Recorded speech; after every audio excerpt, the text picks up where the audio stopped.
just make sure you hit record, and there you go, you're recording now. Yeah, thank you. Thank you for that. Thank you. Okay, Liliana is here, so we have 6. And Harry's here. Perfect. Okay. Good. I think we can. Really good numbers. We can probably get started. Then we're restarting with everybody who was on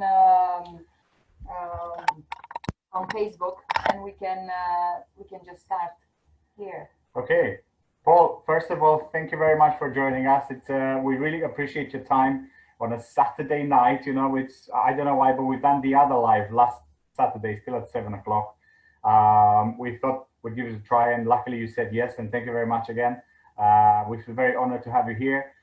Everybody on this page and everybody on all the property groups we have, everybody's really puzzled on how to find a good builder. So we just started a bit of work about that. It's not just about ourselves as investors, it's also from the builder's point of view, because we want to create a win-win scenario where everybody wins and everybody's happy.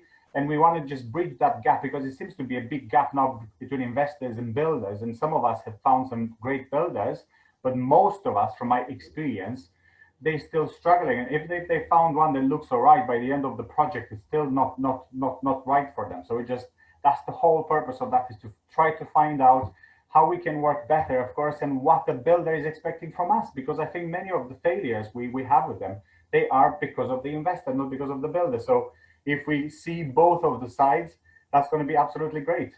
So if you want to introduce yourself to the audience, I'm sure most of the people know you here, but it would be great to know where you're coming from and how you can help us. Yeah, okay, thanks, George. Yeah, so first and foremost, thanks for having me on. Thanks for inviting me.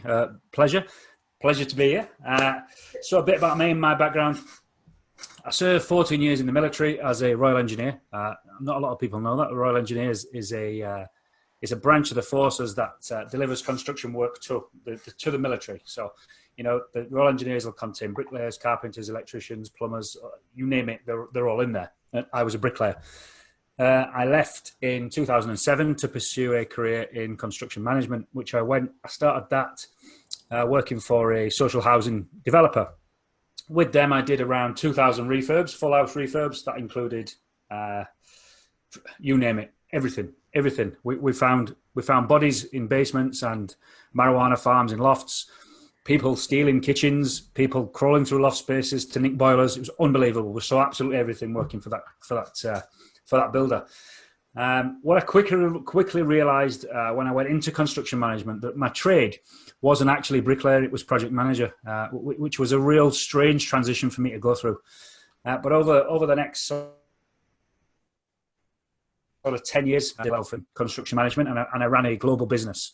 I didn't run it globally, but I ran the UK arm of that global business as construction business. So in total, in them sort of 10, 11 years, I've renovated about 3,000 properties, just over £300 million in revenue. And then I went on to, I decided that, you know, I'm making all this money and doing all these refurbs for others. I'm going to do it for myself, just like most property strategists and most property investors do. Why am I making all this money for everybody else when I can make it for me? So I went on my own and formed my own construction company. That was the first step into what I wanted to do. So I left, and I lost a lot of money on my first deal and took a bit of kick in the teeth.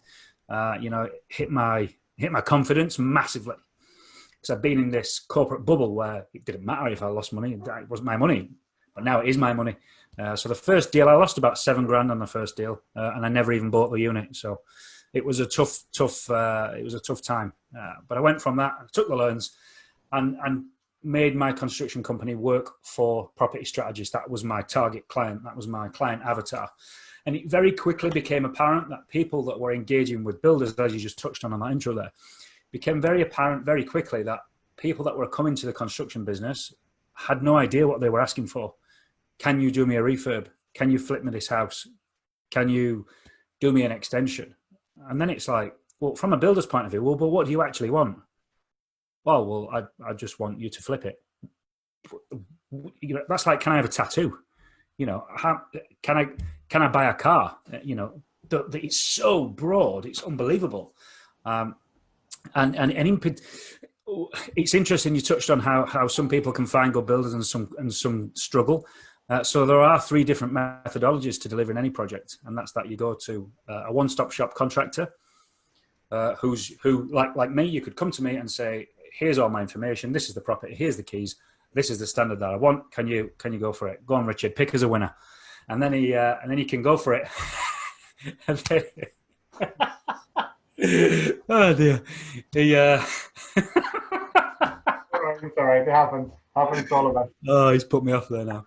Anyway, so yeah, you can pick it. That's him. That now. He's put me off again. So you can either go for a one-stop shop contractor who's going to do the full project for you, and say you just get on with it, or you can go down the project manager route. So you're going to hire in a project manager, maybe from an agency or someone you know that's capable of running the project for you, and that project manager will source out each individual element of that project. Or you can micromanage, is what we call it, micromanage each of the individual trades yourself. Now, the third is the most complex, obviously. So that's when you get the keys to a house and then you go and source your own electrician, your own plumber, your own carpenter, your own bricklayer, your own plasterer, etc., etc. Now, that is the most difficult, and it's the one that requires the most skill. If you don't have any experience in doing that, this is where it's quickly going to fall over. So if you're operating that in that manner where you're engaging with each of those different trades yourself, you need to have some knowledge, some construction knowledge. You know, there is absolutely no use entering that space when you don't know even the basics of basics. I mean, I wouldn't expect anybody to understand how to rewire a house or fit a gas boiler, but you need to know at least in what order it needs to be done. Yeah. So in any of those arenas, whichever approach you're going to use to delivering that project, you must the 3 basic things that you must have for your project to be successful is a program of works, a specification, and a budget build cost. If you have those 3 things, they are the key things that every builder needs, be that a individual tradesman, be it a project manager, or be it a single point contractor. Of all those 3 things, those 3 things are all equally as important. The one thing that I am, what am I ramping on about this week? I tend to have a week where I have a rant about stuff, and this week is being specification more than anything. If you do follow me on social media, you'll see the odd, you dickhead, I need a specification type of thing. That's my poignant thing at the moment. Now, without a specification, you cannot get a quote. It is impossible. All you're getting is, even if the builder's calling it a quote, it's not a quote without a specification. It cannot be, because it is not based on anything. There's no point of reference for you to refer to in the event of an extra, in the event of something running over.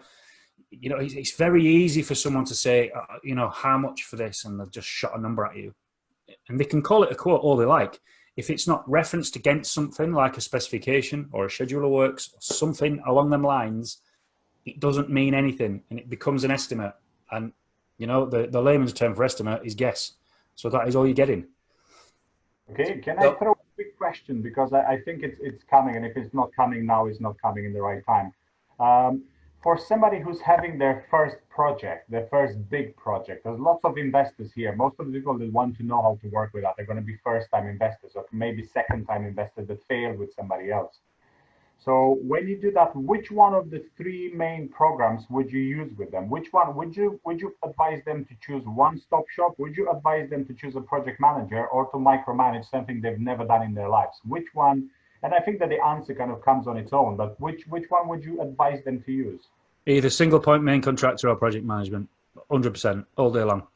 If you're going to go micromanaging the trades, now Grand Designs have got a lot to answer for you. They're one of them programs that someone just goes, I'm going to be a project manager today and I'm going to manage this £1 million build. Shut up. Project management is a skill. It's a trade. It's a profession.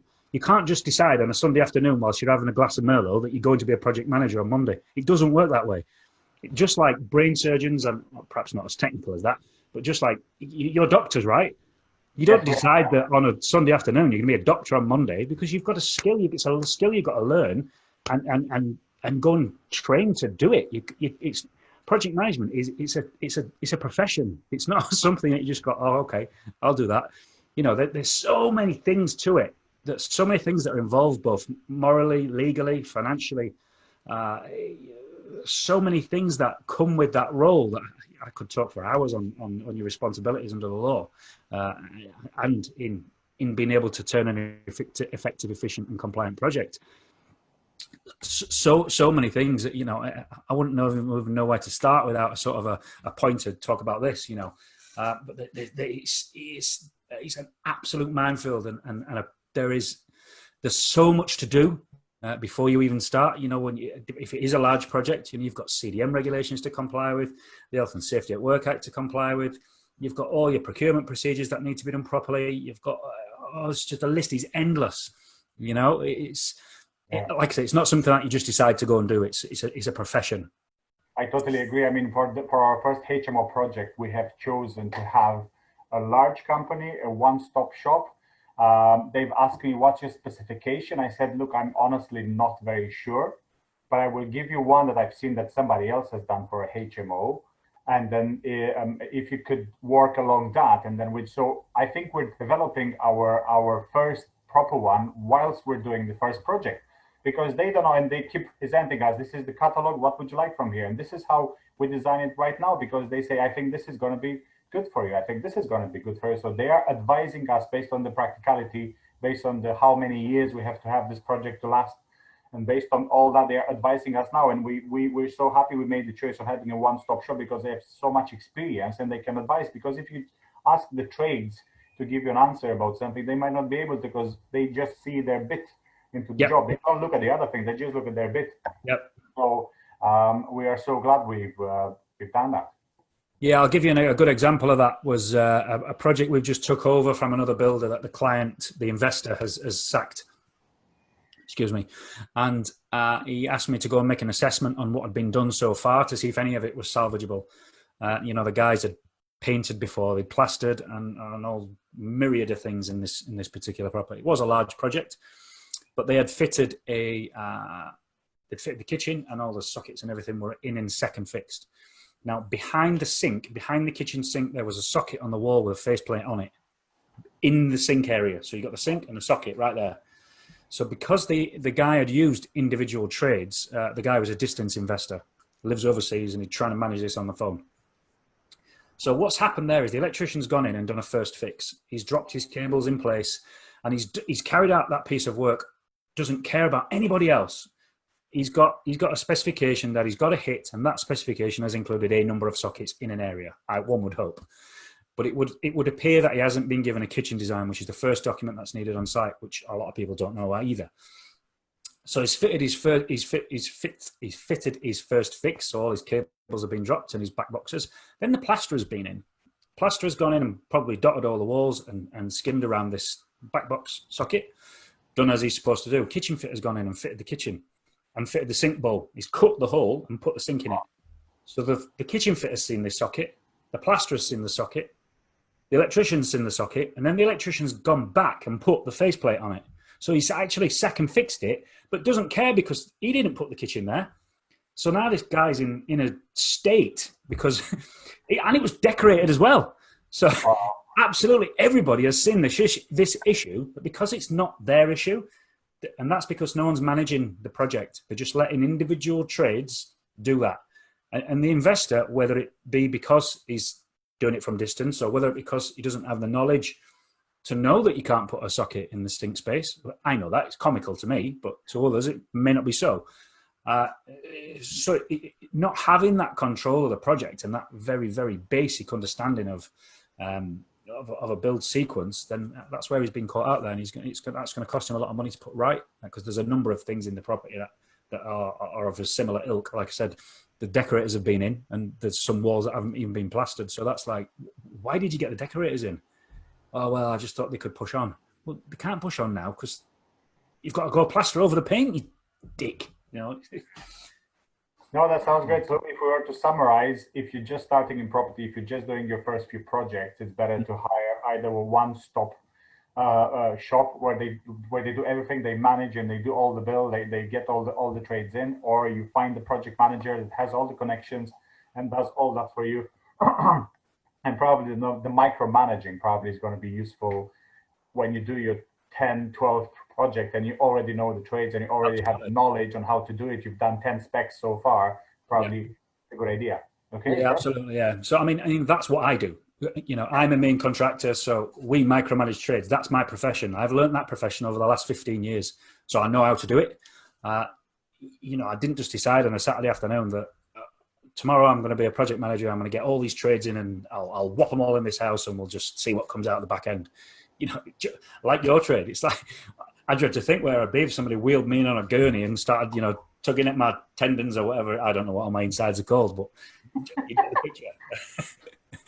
You know, I totally get it. Yeah, no, it's just amazing. Thank you very much for all that. It's very clear for us now, Alex. I think it comes from the fact that everybody has a DIY in themselves, and that's why it's, I can do this. I can project manage. But it's like being the builder control, isn't it? This is what the project manager is, being the building control inspector and supervising everything and saying, yes, that's fit to the purpose. Yes, that is good. And it's exactly as you say, you need somebody to have an overlook and manage every little trade, because then you'll end up having the socket in your sink area. It's that's responsibility. Yeah, I mean, and not only that, you've also got, when you've got that project manager, you've got one single point of contact, or one main contractor. You've got one single point of contact. So any issue on that project at all, it's one phone call. You know, you haven't got to. Let's go back to that. The kitchen. You know, that guy's managing that, and he gets to handover, and it's, well, why is there a socket in the sink space? Don't know, mate. You better ring the plumber. You ring the plumber. Don't know, mate. You better ring the sparky. Well, you better ring the plasterer, or you better ring the kitchen designer. You're never going to get to the bottom of whose fault that is. Never in a million years. Absolutely. Paul, let me just interrupt you for a second because we started in such a rushed way. I think people are asking if they can interact. I think we have a few lines that we want to cover for the first. By the way, Paul, how much time do we have? I know we started late, but what we have, 7:45. I've got 20 minutes. Another 20 minutes. So can we go on for another 5 minutes? Because I want to ask a very important question, and Paul probably give us some things on that, and then we can all interact. I can see you, Richard. I can see you there. But I just wanted to ask, do you have a selection process for us in which we can choose our best builder? So that's part one of the question. And for you as a builder, in order to work with us in the best possible way and to deliver the best process without any friction whatsoever, what would you expect from us? So if you can give us like five ways in which we can work good with you, and then if you have a selection process about us, how to find the perfect builder for us. I think it's going to be amazing if we can listen to that. Of course, we can take some questions. Yeah, okay. Just break that down again. That was a lot of questions. Go on, say that one again. Question number one is going to be, do you have a selection process for choosing the best builder for you? Yes, we do. So in our construction business, we have a what we call a procurement process. So that procurement is the skill. Again, that's another trade in itself, but that is the way in which you form your supply chain. Now, a supply chain is your products and services that you're going to install in that property. So your products and services, and also the people that are going to do it. So things that would form that supply chain might be your kitchen designer, your actual physical kitchen, your kitchen fitter. Everything involved with that kitchen becomes part of your supply chain. So that supply chain needs to be built in terms of suppliers and service providers. So our own procurement process is done. I want to use the word process of elimination, but that's not quite right. I make it sound easy by saying that. So we will approach a bank of people of people that want to tender for our projects. Now, as property investors with little experience, you wouldn't get the same response as what I would get when I post out a job. So me as a main contractor, if I want, let's say, for example, I want an electrician to come and work on all of my projects, I will be inundated with inquiries for people to come and do that. But as property investors, if you're looking for that one-stop shop builder, there's some great portals out there that you can use, and they're going to help you with your own procurement processes. The number one, and people laugh at me when I say this, and other builders laugh at me when I say this, but I'll give you my reasoning behind it in a moment, is Checkatrade. So you'll all heard of Checkatrade, checkatrade.com, I believe it is. It could be .co.uk, I'm not sure. Now, what Checkatrade does, what's the beauty of Checkatrade is all of the due diligence that you must do as investors before getting your builders on board is that Checkatrade have done it for you. People are under the impression that Checkatrade is just a database of people, and it isn't. I used to personally be a member of Checkatrade. The key takeaway from it is it costs 150 quid a month for that builder to be a member of Checkatrade. Their membership is important to them because they don't have to do any marketing. Checkatrade do it for them. So that's what they're paying for. So they must stay members of Checkatrade. Now, that's not just a given thing that they can just pay for and be a member of them. They have to pay initially, and that monthly fee rolls on. It's also a 12-month contract. So if you get a bad review, you can't just leave like you can on a lot of the other portals. Your profile will stay live for 12 months, and that will be available for anybody to see. So that's the first thing.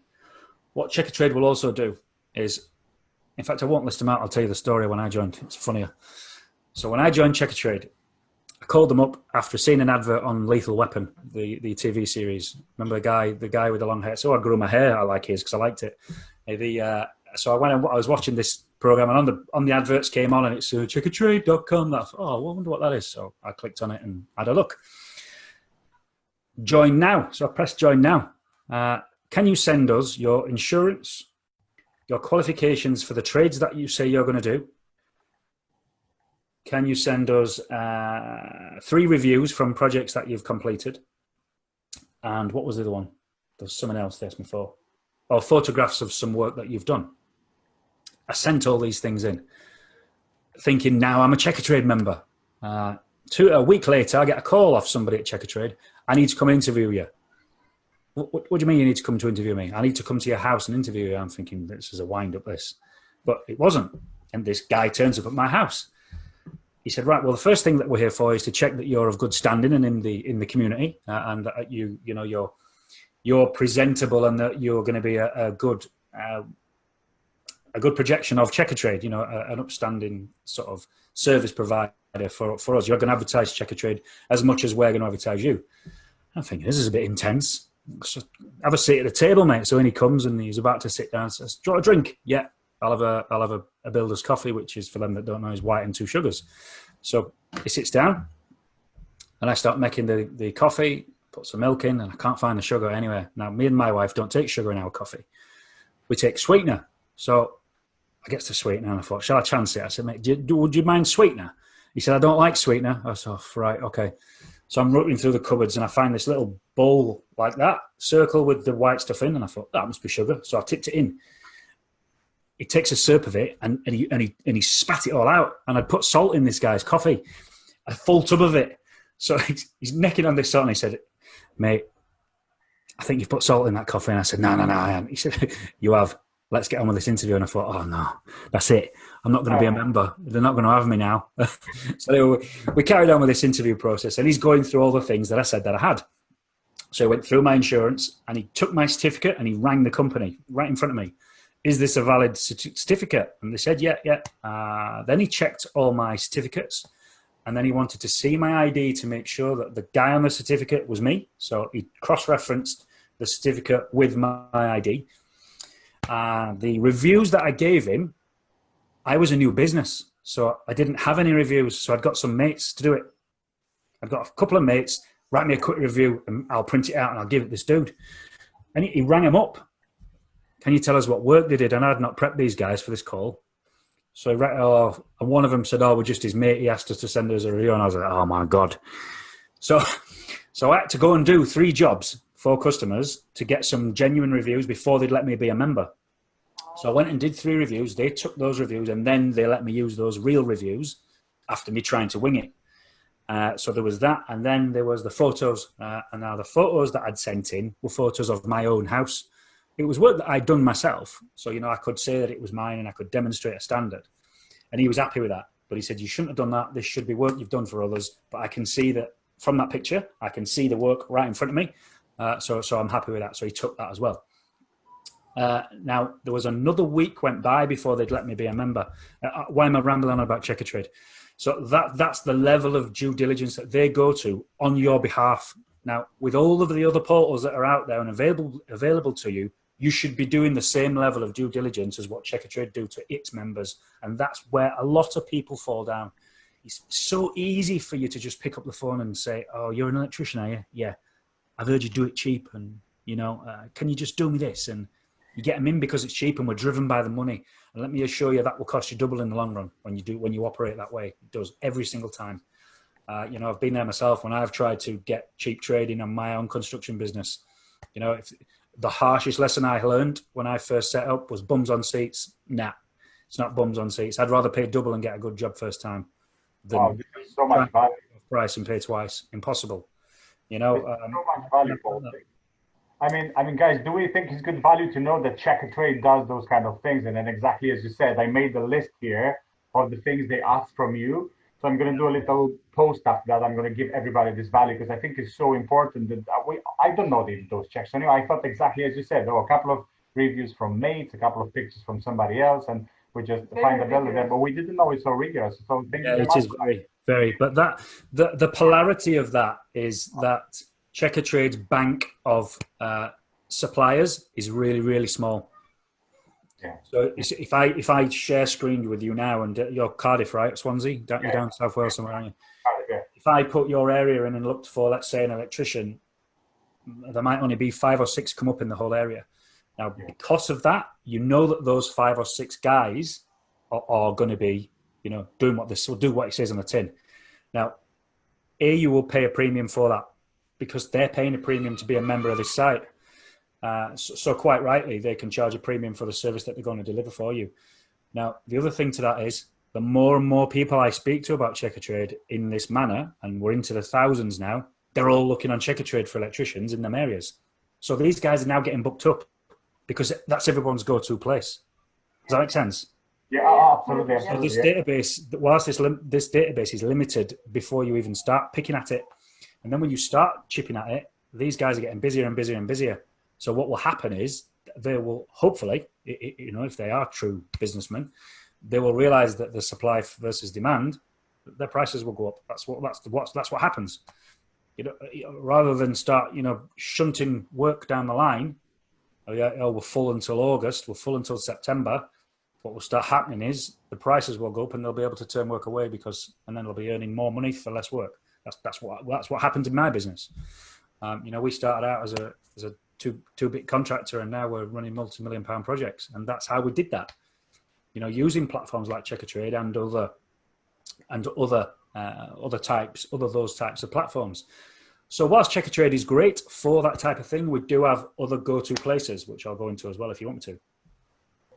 I think it's a great addition to what we already know, because we said we're going to check on the local tradesmen, we're going to check on the building sites, we're going to try to enter the building sites and see what's happening there. Of course, not breaking an entry, but just knock on the door and see who's working there, what kind of work they're doing.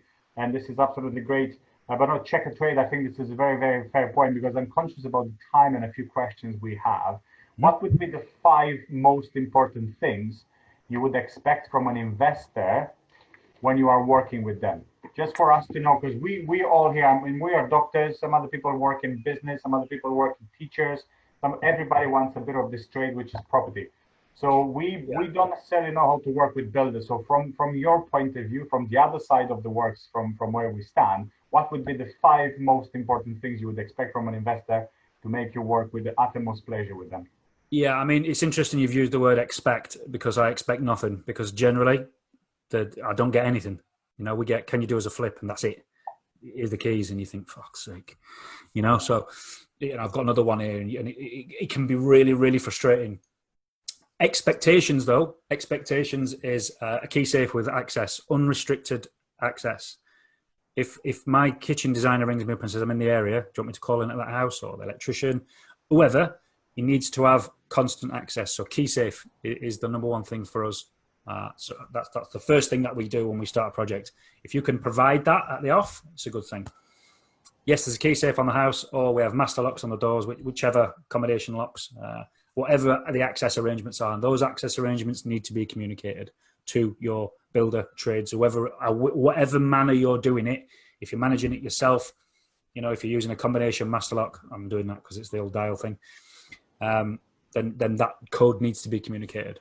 if you're going to be changing them codes periodically, because people do that as well, please tell your builder what you've changed the code to, because there's nothing worse. You turn up at the job and it's raining and you can't get in and you can't get hold of the guy because it's Sunday afternoon and you're there to fix a leak and the water's pissing out the front door. You can't get in because some idiot's changed the lock. It happens. Services. Like from us as people, mostly as people, what would you expect as people? And I know it's lots of practical stuff, like, having the right address and having the right specification, but what would you expect from us as people, and what are the most important things? See, I don't think expect, George, is the wrong word. So an expectation, if I was to give you 5 expectations, you probably won't even know what they are, never mind how to give them to me. So that's a really basic level. When you say expectation, these are things that I have to have. I have to have that key. I have to have the keys or I can't get in. Services is another big one. If you've got prepayment meters in them properties that you're buying, make sure there's credit on the meters. There's nothing worse than we come to charge our tools and there's no credit on the meter and we can't plug anything in. We can't plug any power tools in. That's another one. You are responsible to advise your neighbours. If you're in a mid-terrace in particular, get the neighbours told what's happening in that house. Because when we rock up on day one, it's rip-out day, the most noisiest day, and we start taking out the walls with all the jackhammers and the steamers and all the rest of it, ripping the place out. Within 20 minutes, the neighbours are around, what's going on here? I've been working nights and blah, blah, blah. That's another classic. So that's another one. What else would be an expectation? A very basic thing that's often missed is, what do you want? What is it that you want? So your strategy. Most builders don't care what your strategy is. They just want to know what they're there to do. I want to know what your strategy is, because I want to know what your expectations are. If you're doing a buy-to-let, if you're doing a flip, if you're doing a HMO, I need that information because that's going to determine what standard you're going to get. If you're doing a buy-to-let, you aren't going to be putting in you're not going to put in a $5,000 kitchen into a buy-to-let. If it's the kind of buy-to-lets that we do in the 60 grand houses up here, you're going to be, if it's a buy-to-let, you're going to be looking around the 1,600 quid mark for a kitchen, not 3, 4, 5 grand. If you're flipping it, you might put that standard of kitchen in because you're wanting to lift that value, and I need that information. You might think, well, why does the builder need to know that? Because I want to know the standard. I want to know what you want to achieve. But that's because I understand property strategy. If your builder doesn't understand the strategy, tell him what it is that you're trying to do, what you're trying to achieve, and why. That way, let's say you've used a builder, one on a buy-to-let that you're just wanting to get a tenant in. The standard can be, I'm not saying it should be, the standards that you will expect in a little buy-to-let in a 60 grand house are going to be much lower than what you would accept if you was putting on an extension to add value, for example. You want that extension to be pristine because you want that maximum uplift in the value at the back end. So if you've used the same builder to do both things, he needs to know what it is that you're trying to achieve. Because if he's just in a buy-to-let unit and you've accepted a lower standard because you put a tenant in there and you don't really care about what the uplift is, if that same builder then goes on to do an extension with that same sort of image of what you will and won't accept, his standards will be lower. Does that make sense? Yeah. How do you like us changing the project every 2 weeks? Say that again, sorry. How do you like us when we're changing changing the project every 2 weeks, and we say we don't want the lights there, we want them there, we want to put the bathroom upstairs, downstairs? How much do you like that? How much do you like it? I like it. We actually charge a massive fee when that happens. And quite rightly, and that's another really good point that you've just raised there. So when it comes to that specification, that is so key to know that. And a good way for you to do that is the biggest bugbear comes from the Sparky. Every single project we do, the Sparky will go in, where do you want your sockets? And then we have to ring the client, where do you want your sockets? Because you won't give me a floor plan. Yeah, and you have to get them to site. Just run around the house when you've got the keys, run around the house, spray paint on the walls where you want sockets. Then he knows. So because if you then move it thereafter, you're just looking at costs straight away. And the number one thing you need on site on day one is the kitchen design. I don't know why property investors give you the kitchen design on day 15 and 16 and you think, why? Why are you giving me from the off? And people think, oh, they don't need the kitchen design until they fit in the kitchen. Bollocks.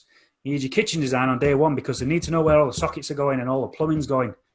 So if your sink is going on that wall, I need to know that the waste and the hot and the cold are going to be in that space. And that's done on the first day. Without that kitchen design, I can't do that. And it's the same as the sockets behind the worktop. That's what's happened to the guy I was describing at the house before. The sockets going around behind the worktop. Without a design, he's just having a guess. Oh, I'll just bang these sockets here, here, and here. And then the kitchen gets designed. It turns up on site, and then the plumber's left with, well, there's a socket in the space. Bad luck. Electrician's going to have to move that. So he fits it. Yeah, I think this is very, very important because some people just say, oh, I want the builder to go in the house day one. I have the keys. You go in the house. I think it's very important for the first couple of days that they have a couple of meetings in the house and you say, I would like the sockets here. And I think that it's very important to get the feedback from the builder because the builder can tell you, well, the bed cannot be there because of the structure of the something. So they can give you all the advice. So I think that the specification has to be written hand in hand with the builder. I think this saves a lot of time. As long as you have time to go on site for a couple of hours and try to go through all the things, the plumbing, or where the boiler is going to go, where the kitchen is going to go, how the things are going to be in the kitchen is going to be much easier for the investor also to kind of say like, oh, I do get it. I see exactly what you mean from a practicality standpoint. So I think it's quite important to spend that first week and design your specification exactly as you want to have it, or take the builder with you when you view the property and discuss with him, I want the kitchen here, I want the bathroom here, I want the boiler here. Can we do that? Yes, and then it's going to make things much easier because that's something we are learning every single day, but we want to learn. That's the difference, and that's why we're here because we want to learn how to do it properly. And this is a big point because we did change some things with our builder, and his face is dropping every single time we tell him about changes. So I definitely wanted to touch on that, and thank you. Yeah, plan. If you go on my YouTube channel, I've got there's about 60 videos of stuff like this.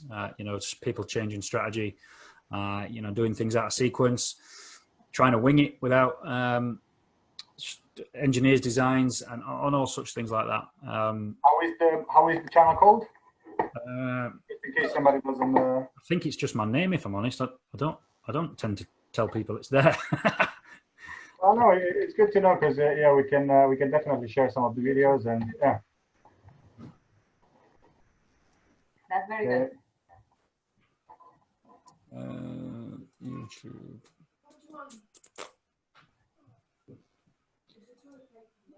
So just while you search for that, I just wanted to make another point because I think Liliana asked me earlier, and I think it's one of her questions. How do you find your perfect builder? Do you take a bit more time to find him?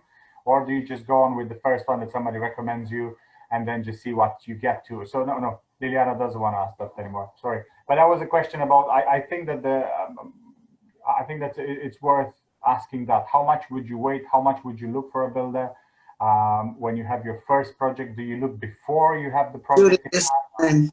During this time, because now they're all busy. Yeah, of course they are. Yeah. I'm glad you just used that word, though. I will touch on that recommendation. Yeah. This is something I teach, and I'm really passionate about this. Be really, really careful who you take recommendations from. Be really, really careful. The industry is terrible at it. On the whole, the property industry I'm talking about now. Now, the key thing with recommendations, I see so many people on Facebook asking for recommendations for builders, and I get tagged a lot. I've never met these people, so I don't know why they're recommending me. They might like me, might like my hair. I don't know what it is. I don't know why they're recommending me when they've never worked with me. They've never seen any of my work. So I don't know why they do that. All right, kid. So for them to recommend me, I sit back and I think to myself, why are you recommending me? I don't say that, obviously, but it's something that it seems to be in the industry. Can you turn the sound off that, kid, please? Got it? Good job. Yeah, so these recommendations that come through, I know that this is happening all across the industry, all across it. So another thing is when people are asking for recommendations and people recommend, I'll use plaster as a good example. I'll see plasterers that I know get recommended to property strategists when they've been used to plaster the granny ceiling. The two things are so far apart, it's unbelievable. You know, a plasterer that's going to come and whop your granny ceiling for 200 quid and take a full day to do so and do a really nice job. You don't want him on a property flip because you need him whopping it on the walls and getting as much on as he can in a day. The two different things, completely different. So you must understand that whilst you're looking at these recommendations and taking them on board, that the things that you both want are the same. So if you're taking a recommendation for a plasterer, make sure that plasterer's worked in a property space and not just whopping the granny ceiling. Do you understand what I mean? Yeah. Absolutely. Yeah. So there's that with recommendations, and also there's a really naughty, dirty kickback thing going off in the industry as well at the minute. You know, I've had guys that run property groups come to me and say, "Do you want to be our nominated builder to our strategist?" And I go, "What do you mean?"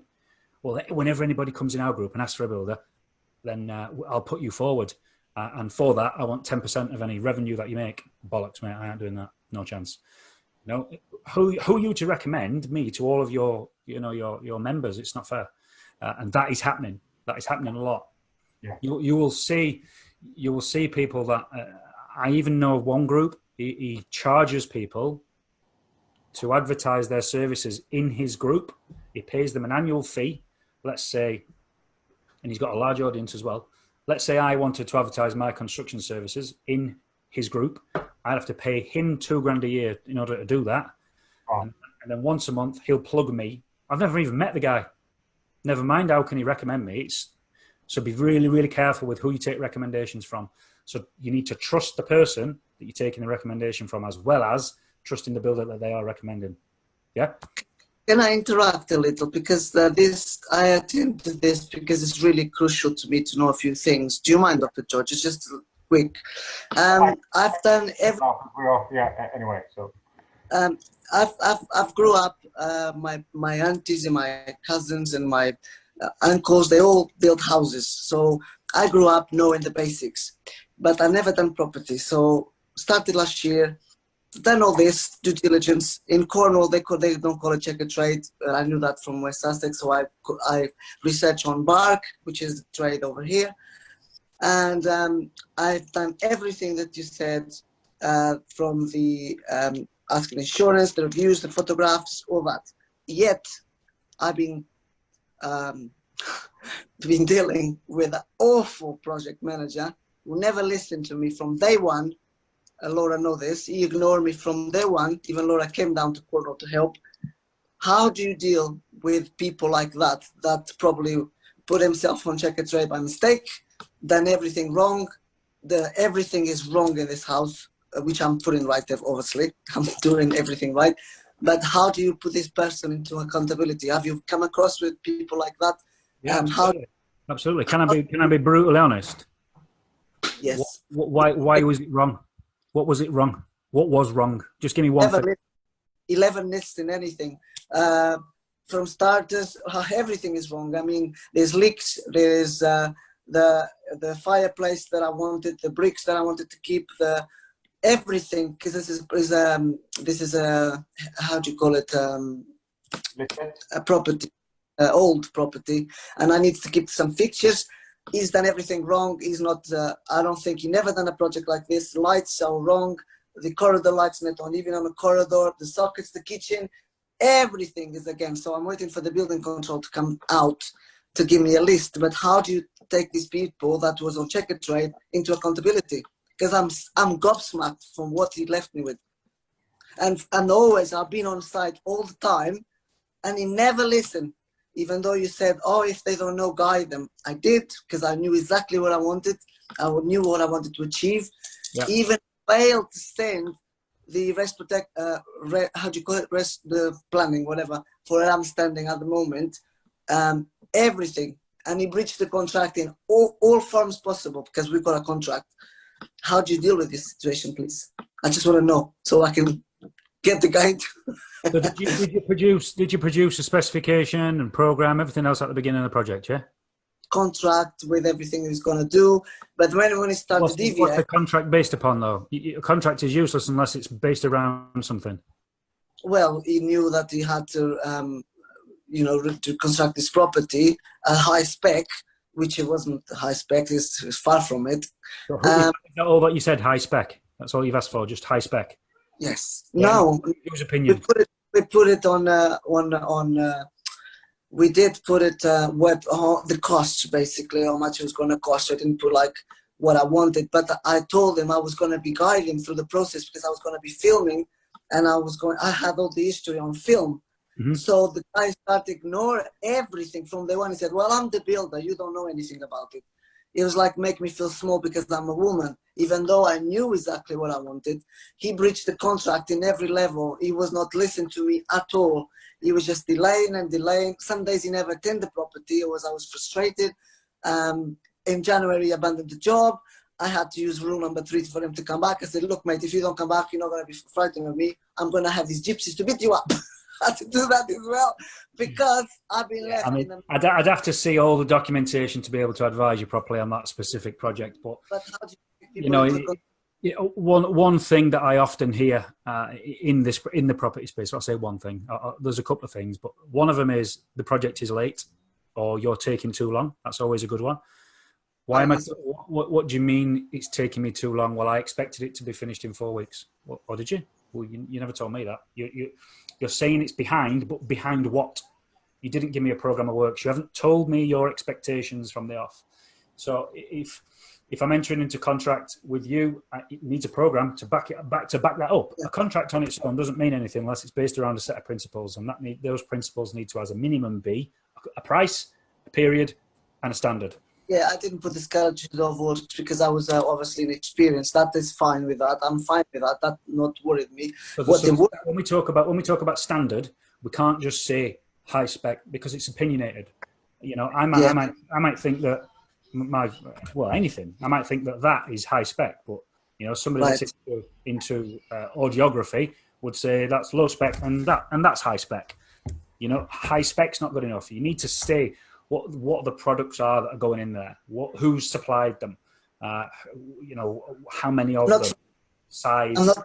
This one contract somebody that was I thought it was trustworthy. That's the reason I've asked you because I'm actually not from this area. I'm from 5 hours away. This is my investor area, and I'm glad I stayed here because otherwise I had no place to live. Basically, is that. So from the bad, it could have been much worse because I was here, but it was that bad.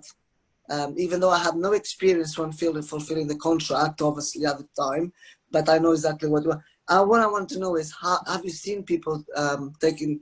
How can I take him into accountability? Is he going to be responsible for this fully or not? I'd have to see the contracts and what's written in the contracts.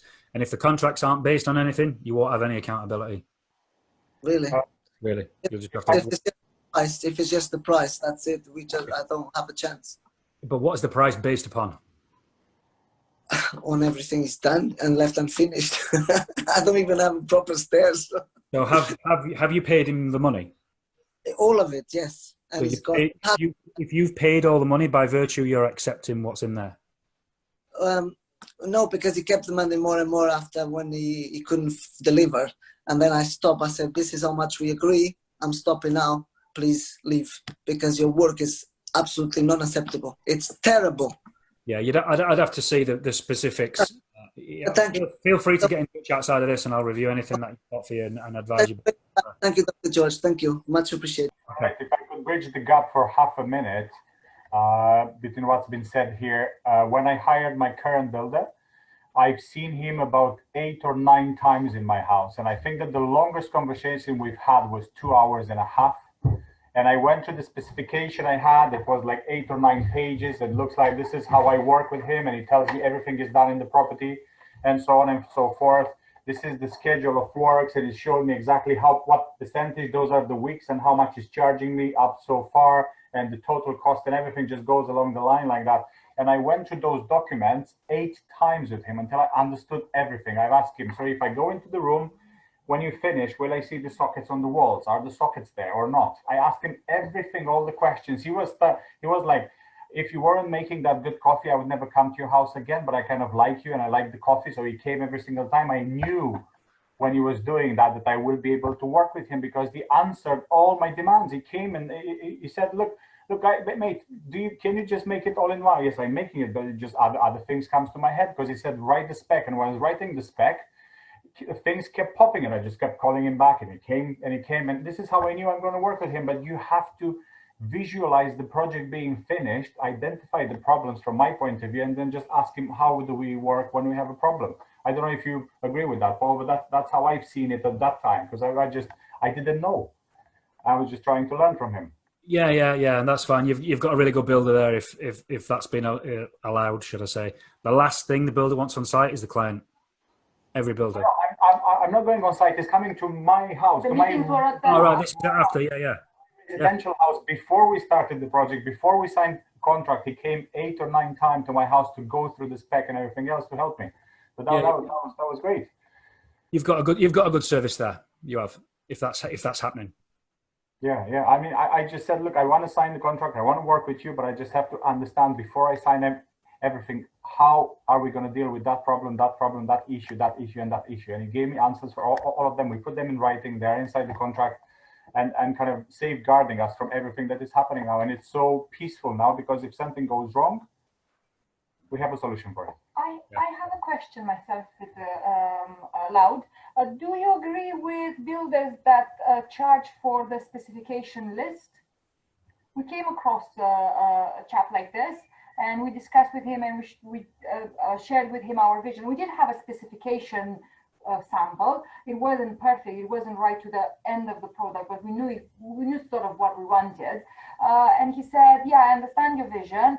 We thought he's going to come back with a quote, but he said, "Oh, it will take me another week, and I'll get you for £700 specification list with everything. And if you accept that, based on that, I'll be able to quote you the works. And then if you don't agree with my quote, you can give that specification list to other builders, and precisely on that, they can give you another quote." What is your feeling about that? Is that something practical we should have for our first project, or? I personally charge for that. I think 700 quid's a bit high though. We charge 250 plus VAT, and if you place the order with us, you get that money back. The reason we did that was we was being inundated because of my social media presence, I will call it. I was getting a lot of investors asking me for quotes and help with build costs, things like that, and it was taking up a lot of time. So I had to cut it. So I'm not doing any more quotes. We aren't doing any more. We've got our bank of investors now that will work with us. So that's it. We aren't working outside of our circle now, but we still want to help people. So that was the formation of the training academy. I then designed a build cost training module that you can do online. So you can sit there and work out how you're going to deliver a build cost. You can sit that online at your leisure. People were doing that and then asking me to still come to site to support them. So I thought, you know what, there's another revenue stream here. I said, look, it's 250 quid plus that, and people were taking it up. I didn't think any work would come from that. I thought they was just asking me for my help. But work did come from it, and it was like, oh no, I've been and priced this job up and now they want me to do it. It's like, shit, we ain't got the manpower to do it. So I ended up giving them the money back for that reason. So that sort of made us go, let's look at doing this. So we'll do 250 plus VAT for a quote, and if we do the work, we'll give you that money back. I think, it covers off my time if you're wasting my time, and if you're generating, if you're going to give me business, then have your money back. It's one or two. Yeah, thank you. I think we have a question from Richard. Paul, let me know when you want to get off. It's up to you. We can be here. Well, we can get going as soon as the little one comes back to that door, though. She might just pull me by the hair. Probably for me, project manager would be better. Project manager make contractor as a combination, because DIY, that ain't me. I'm bloody hopeless. I put a shove out, it fall down. It's as simple as that. It's like absolutely hopeless. Building walls, building weirs, doing landscaping, right up my street. But DIY, I suck. Do you have a question, Richard? Would you say project manager would be ideal for me? Because they'll be able to do all what you said. Is that Yeah, what you would advise? when you're recruiting for a project manager, some of the key things that I check when I bring a project manager into my business, first and foremost, is personality. You know, I don't even interview, because I do not want somebody to come in that's learned how to write a CV on some shit course, and it's going to be full of words that I don't even understand what they mean, and they're going to give me this CV, and they're going to be dressed in something that they won't be dressed in for work anyway, Mm-hmm. an act of a person that they won't be when they're at work. I just don't do it. I think interviews are a waste of time. I am quite empathic, so I get a good sense of someone, and usually my best friends with me who can suss people out very quickly. So I think that would be an advantage. So yeah, but it's something I thought was the right option for me. Yeah, project management is a skill. It is. There are so many people out there that call themselves that, and they aren't. It's just a title that these property courses that teach you the old "I am fake it till you make it" type of strategy, and they just change their profile to project manager and then say that they are one. I took project managers on my course, so I know they're full of shit. I think I'm actually subscribed to your channel. I could look at those. Yeah, I've seen some of your videos.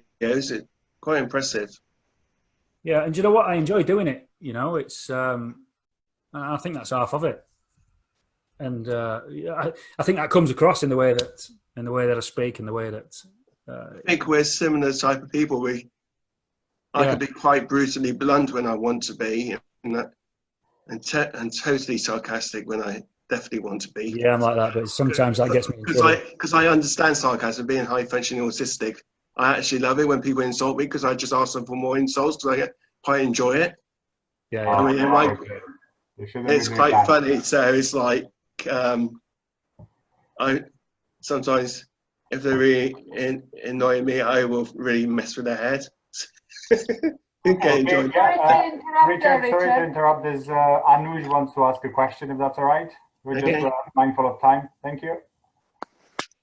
Hey, thanks, George. Hi, Paul. Got a quick question. We've got a builder who's good at what he's doing. There's no problem in it. But when it comes to completing the job, comes to the snag, he drags his feet for months to finish a project. He knows it's not. He knows that he's got more work with us. He knows that there are 2 or 3 properties that are waiting for him to start. We just tell him, finish this one. Give me the key. I'll give you the next one's key. Let's move on. But he just disappears. I'll do it tomorrow. I'll do it in a week's time. By end of this week, it will be finished. All the payments and the work from him was on time initially. When the main work is going on, payments goes on time, everything. I usually keep about 1,000 to 1,200 for the snacks at the end of it. And it looks like he doesn't want that money. Even if I tell him, thank you, don't come there, he won't come. It's not me, is it? It's not. Not me, is it? I'm not working on one of those now. No. Okay. So the key thing there, retention. I think you said at the end there, you've got a retention on it, 1,200 quid. Okay. What I would advise you to do, depending upon the value of works that are outstanding, is give them a deadline. Look, I want these snags done by this date. If they're not done by this date, I'm going to engage others in order to carry out that work, and I'm going to use your retention to pay for it. As long as you notify him you're doing that, that's perfectly fine to do so. Any builder that's throwing away 1,200 quid means he's charged you too much up front, and he's took too much money out of the job. Okay. Now, if he can walk away from 1,200 quid, it means he's already had it. Okay. When you engage with him initially, did he know that you was retaining money at the end of the project? Yes. Yeah, he's probably built it into his quote. That's exactly what I would have done. So if you'd have said to me, this project is worth 100 grand, but I'm going to hold 10 until it's finished, your price would have been 110. Okay. So I'm still getting my 100 and you're getting a fictitious 10. You're keeping your own 10 because you shouldn't have spent it in the first place. Does that make sense? Okay. Yeah. Got it. Yeah. That's what we do because we don't like having retention, but that's a way around it. So how does all the rules and the others? So you mean to say that I increase the retention after the job has been quoted for? You can keep retention, yeah. There is a legal number, and I'm not a QS, so I don't know, but I do hear the number of 5% banded around the industry. I'm not sure whether that's a fact or a legal number, but retention is a thing. It's defined in JCT, so you have to do your own research on how much that can be. Okay. I'm pretty sure it's 5%. So if you was on a 100 grand project, you can hold 5% back. Okay. But I wouldn't give over that information until I had a price. Don't tell your builder when you're asking for price that you're going to be retaining money, because it'll just be your money. He'll build that in if he's got Understood. Okay. Thank you, Paul. Thank you. No problem. Oh, that's very good. Anuj, if it helps, we do have a JCT contract. The JCT contract is mentioning 5% retention. So the way the builder is doing with us, he's charging us what he has to charge for the work is done. Then it says minus 5%, and he puts it at the end of the column. There's a column with retention. So at the end, it's going to probably add up to about 3.5 grand, which is 5% in our case. So that's how they do it. Yeah, but I didn't tell them until I had the quote, not because I done it intentionally, because what the bridging company told me, it has to be a JCT contract with penalties at the end, with all the bits and bobs. Otherwise, they wouldn't give you the money. So it makes sense to me. Fair enough. Thank you. When it comes to snagging, Anuj, make sure you do them all in writing and do it all in one hit as well. So don't go snag the property. This is another thing that people do. They go snag the property. We go and put the snags right, and then they go snag again. Doesn't work that like you get one bite of the cherry, or you're being unreasonable. So go in and take that snag list, come away with that snag list, and communicate it to your builder in writing with a deadline. That's what's key. What you're probably missing, you may not be with respect, but you probably are. You're giving a snag list, but not giving a deadline for when they should be done by. Yeah, I agree with you. Yeah, that's the first thing I've noticed, a deadline. So these are my snags. It's got to be reasonable. You can't expect them to be done in sort of 24 hours, unless they're emergency situations, of course. Right to him, these snags need to be done in the next 28 days, whatever that period is that you deem reasonable. Yeah? Yeah. Okay. Thank you very much. Thank you, Paul. Thank you very much, Anuj. Great question. Okay, Paula, unmute yourself, please.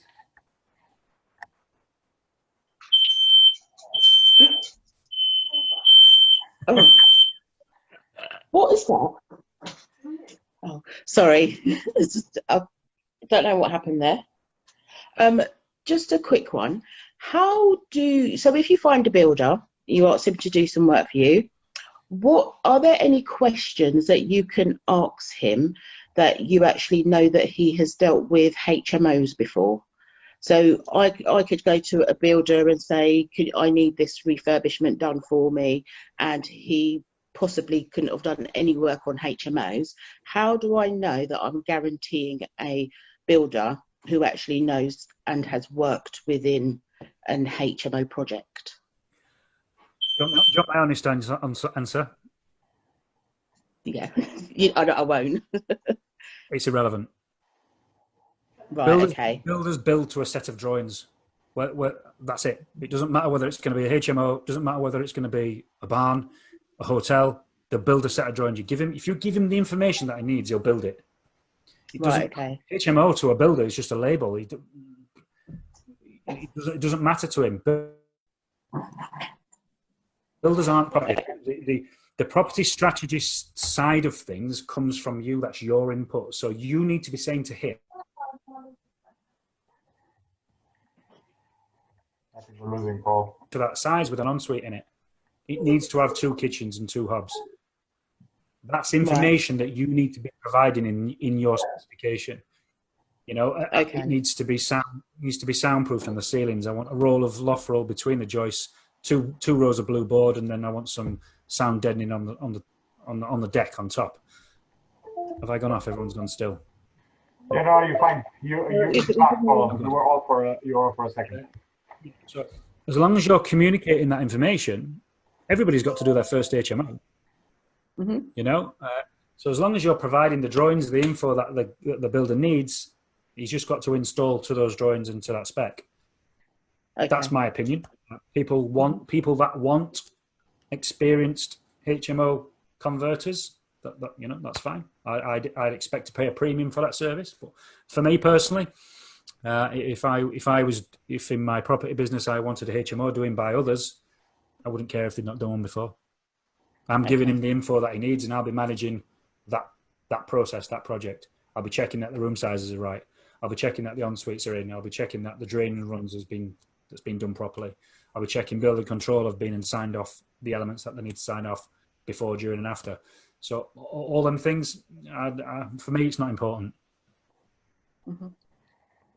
Okay, thank you. That's great. Thank you. That's very good information. We are looking for builders with experience, but you're right. Give them the right set of specifications and your list, and if you have good details from your architect, that might be. All you need is the right building team to have the right skills and the project manager to do that for you. You don't need necessarily the experience from them. That is a very, very good point, Paul. Thank you. Okay. Any other questions, team, or Paula? Anything else? I just have one more question myself from a member of the public. Tina from the Asset Academy, she asked me how to keep the builder to meet the project date. Ours has been dragged for ages in spite of paying always on time and being openly honest with him about our deadlines and finishing. They keep dragging the project and they keep not showing up. How do we deal with that normally? How do we bring them back online? That's stall not being set out from the off. So a program must be embedded. A program of works has to be embedded into the contract, or there is no accountability in terms of time. Now, again, I don't want this to become a sales pitch. I have an online programming course that you can sit. It's £29.80 or something like that. 29, 27. It's less than 30 quid. And you can sit at your leisure. It's going to take you about 6 hours, and it will teach you the power of a program. I've done a couple of videos on it. So on the YouTube channel, I'm looking at it over here now. I've done a couple of sessions, a couple of webinars on the power of a program. And in fact, I spoke about it at the property conference with the one that Joshua Farby did for the NHS. That was my subject. So that issue there is program, the lack of a program. Now, a program is going to give you a start date, an end date, and milestone check-ins throughout the whole period. Without that program, there's no such thing as running over, because you've got nothing to run over. It's not good enough to say, he's taking ages. In whose opinion? Yeah. Without that program, without that set period that's defined in time, there is that you can't. Without a program, you can't have penalties, because you're running late. Late against what? You haven't given me a program to measure me against in terms of time. So that program has to be produced, and do it yourself. That's the thing. A lot of people, a lot of investors come to builders and say, where's the program? What do you mean, where's my program? You tell me how it's your project. I'm just here to install it to your program. You tell me what your needs are. When are you refinancing it? When's your refinance date? When do you need your equity out? You tell me that. When do you need your money back out of this project to buy the next one? Tell me that information. I'm not going to tell it to you. You need to tell me that. When do you want me on site? Tell me the start date. No, I'm not going to say to you, I'll start in September. Tell me you need me in August. If you do, give me that program and I can go for it. That makes sense. Perfect. That makes perfect sense. But you do have a minimum period of time. So you cannot do a HMO in 2 weeks, for example. There's no way, because you have the plaster, you have to dry it. But you can do it as fast as I want it. And if I'm happy to pay that price, you're happy to do it as fast as I want for me, as long as it's humanly possible. Because you can hire 2 or 3 as long as it's humanly possible, yeah. Yeah, absolutely. So as long as we tell you exactly what we need from you, you can see if you can accommodate it. Absolutely, yeah. And a program of works it's the number one key document on a project, and with that, you can plot your cash flow, you can plot your next project, you can plot out your whole year. And that training I was just speaking about goes into that, and it'll show you how to do that. I can show you a 3-bed semi, typical ex-council house. I can show you how to do that in 26 days, no problem at all. Okay. Don't care what works need doing in there. Paul, doesn't matter. Sandra is saying, can you please post the link for the training? Can you please post the links into the comments? If you're on a computer, maybe you can share the links for the training. For the yeah. For the program. Absolutely. Let me just. Because I think there would be some interest. There would be invaluable information. I've done it myself, and I'm so pleased because I have those things now, and I'm so happy to have them. To have the schedule of works and to have everything exactly as Paul is saying that we should have it. And I'm, so it does work. It does work in all possible ways. And I think that, there's been while while Paul is looking there for the link, I think it's so important to do all this work before you start doing the project, because with the pressures of life, if you start to adjust during the project, when you get to be answered the question that might cost you £5,000 and you have to answer by tomorrow, you're not going to do it right. So you have to prepare those things before you engage into a project. That's what I was saying earlier. You have to look for your builder months in advance. If you don't have a project right now, you have to ask all the questions. You have to prepare everything. You have to look at the JCT contract. Where do you get it from? How do you complete it? Is it printable? Do you need a printer? All those things have to be sorted before you find the project. Even if you don't have one now, because they're going to ask you, what do you want me to do for you? HMO, possibly a 7-bed. Do you do that? You know, so you have to get them prepped in time, and you have to have them lined up, because even with my builder, known as a very good builder, I always get another 2 quotes for it. And I always test and trial another couple of builders, because if one of them says I've done those projects and I have a treat and a secret in which I can make them £10,000 cheaper, then I'll probably want to have a look at that. So it's, you know, it gives you more options. And I don't want to, you know, just use a builder to have a counter offer, but I'm always finding something new in all of them. So it's always good to ask, and I'm happy usually to pay for a quote. Exactly like Paul is saying, if you want me to pay £250 for a spec and a quote, I'm really, really happy to pay for all that, because that's work and it has to be paid for. So, but that saves you thousands and tens of thousands in time. Okay, so the link is there. Of course, yeah. There's also a discount code. Yes, thank you very much. Yeah, I thought it was 30 quid. Not 30 quid, it's 44 quid. I got it wrong, but it's normally 150, but we've got with a discount on at the minute, it's 70% off. So that takes it £44.70. Thank you very much, Paul. That's great. I think we have one more question from Laura, and we should end after that. Sorry to hold you up. I'm quite particular about what types of kitchens go in and all the details of the bathrooms. Is it good to ask the builder? Because obviously this is where what standards, what spec you want to go to.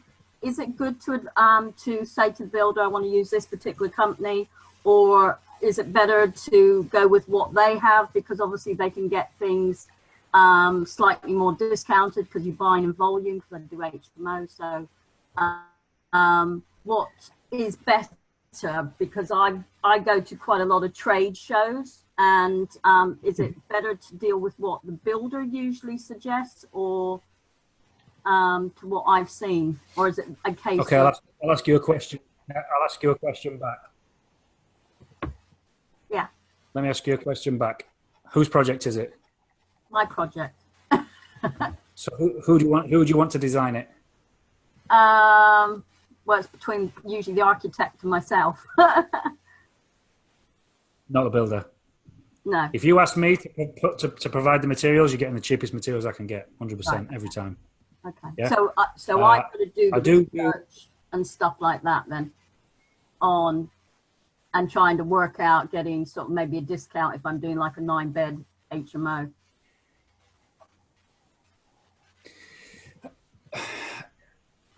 You don't do labour only, do you?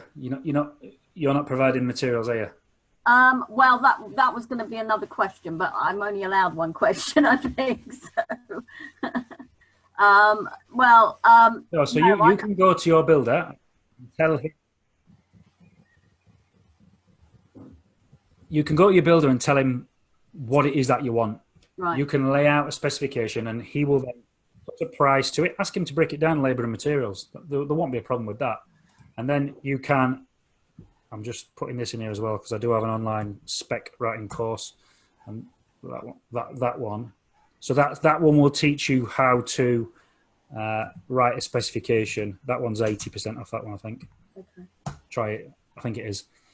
And that will show you how to write a specification, right to the nuts and bolts, right down to how thick you want your tile grout to be. It's really. Okay. Because I know what I have projects, but I'm not a project manager. But I have 3 projects, and every single time I've literally run around like a fly trying to get prices of things and make sure that they're delivered on time and things like that. But I just wondered if you've got a building team and to doing multiple rooms, would it be easier for the actual builder to do it? But again, you've answered my question anyway. Yeah, I'll do the work. Sure. I'll do the work. Yeah. Let me just in case anybody wanted to do that specification right, and the discount code's not on there, I'll just put it on. Coupon. I think we've done a hybrid of that, Laura, meaning that when we've chosen a certain specification, we've asked the builder, do you think it's practical? Do you think you can work with that? And for example, on the bathroom en-suites, our builder has recommended us his type of en-suites because he's been working for 20 years with that type of merchandise, and he has the warranty of the fact that nobody called him to fix it or to replace it earlier than 5-6 years. So when I told him what kind of product I want to have, he has advised me you should probably use this line because I trust it, but you don't have to. You don't. Our builder gave us his catalog that he works with, certain suppliers that he works with, and he said choose from those. We work with them and they're all good, and you choose your standard, your liking. And we just gave him back the catalogs with a few sticky labels. We want this pink and this and this that, and this is how we worked for different choosing the socket.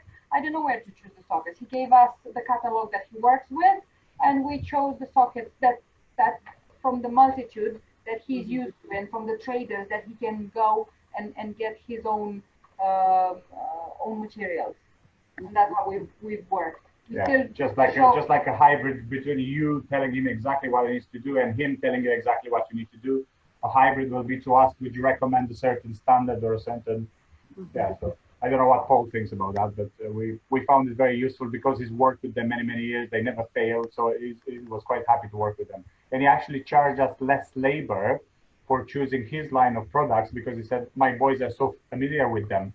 The installation is going to be 100% accurate because we've done it for 10-15 years. We work only with those lines, so we know them very well. So we're going to charge you half the price. So actually, if you're choosing ours slightly cheaper, you would have charged us more for labor, so it was exactly the same price in the end. So yeah, it's great to get them recommendations, but embed them into your own specification and creating your own standards based on the information that you've received, rather than being guided and led down a path as to that is different. Yeah. Okay, it's just that I've come across when I've been working with a builder, I've ended up coming across with the paint on the walls were not trade paint, and trade paint is much better than just normal Dulux paint. So, you know, I've had to go back, and I'm just like thinking, okay, how much do I have to do? So, yeah, okay, you've kind of answered what I need to do. So. Yeah, the paint example there, that's back to specification. You know, in this room, I want this paint on this wall. The paint will be Dulux, RAL number, a code, a standard, a range. Yeah. And you should be doing that for every product, not just paint. Yeah. No, okay. So what I've done in the past is good. Okay. Thank you. Yeah. Thank you very much. No problem. Perfect. No problem at all. Okay, perfect. I don't have from the public anything else. I've crossed all the lines and everything I had to cross from because I did advertise that, and I had lots of. They were coming to us more on the live, but unfortunately we couldn't do that. I'm so sorry that this happened. Paul, would you have any questions for us? I don't know. We kept asking you all sorts of questions, and all. Do you have any questions for the audience or anything at all? No, not at all. I will show you this though that I've got, which is very similar to. I'm going to share my screen if you don't mind. It's very similar to Zoom. So it's called StreamYard. You can get a free version. It's StreamYard.com. And then on here, you can, you know, if you have this issue again, I tried to do it on your behalf, but it wouldn't let me. So in your account, you open an account. Mine's a paid version. So there's little other things that I can do, but I can create a broadcast and then directly stream it to a Facebook profile, a page, a group, another group, YouTube. You can add LinkedIn on there, and it does it all at the same time. Okay. Wow. So you can broadcast to multiple platforms all at once, or you can just record. So you can call it whatever you want, just for purposes of this demonstration. You can only get whilst there's 5 people on here that would have worked here, so you can get 6 people to join you on the screen. And then we enter a broadcast studio. And then you come in. So that's my home screen. So if I was to send this live now, that would come up as the thumbnail. It's not going to, because we're using my camera on Zoom, it's not going to let me show you. But you then just click that, and it puts me in this screen, and it directly broadcasts to all those platforms, and all those platforms can all question all at once in this comments box. So you can see.